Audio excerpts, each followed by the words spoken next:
So I'm thinking now about a thought that's just struck me right now, and I think it's very interesting, and I will be looking into it more.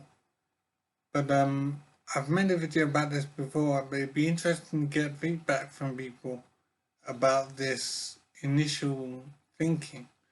And what it is I'm thinking about great scientists and inventors in history, and I'm thinking of the race of these people.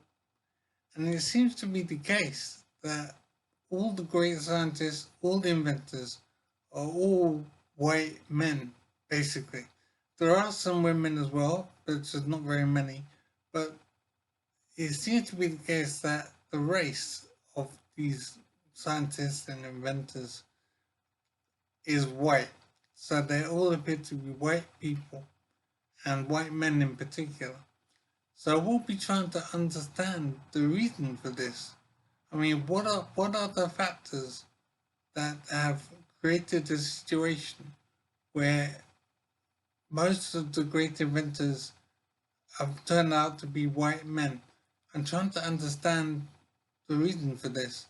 And is it simply the matter of a case that white people are the most developed intellectually, or something like that?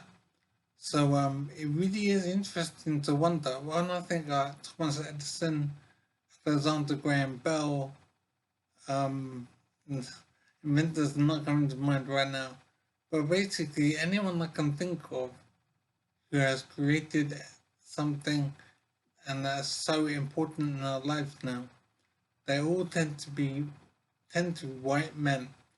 There are some women as well. I think. I think Marie Curie comes to mind. But it tends to be the case that it's white men who have created the most, invented the most, and possibly in the area of writing as well. I haven't thought about writing very much. I'm just thinking about inventors and scientists now. But yeah, writing as well, I think, is mostly white men. And I don't know why this has never struck me before, but it seems to be very obvious, very straightforward that white men tend to be the most predominant scientists and inventors throughout all of history. So I'm trying to begin to think about why this might be the case. And I think it's very interesting.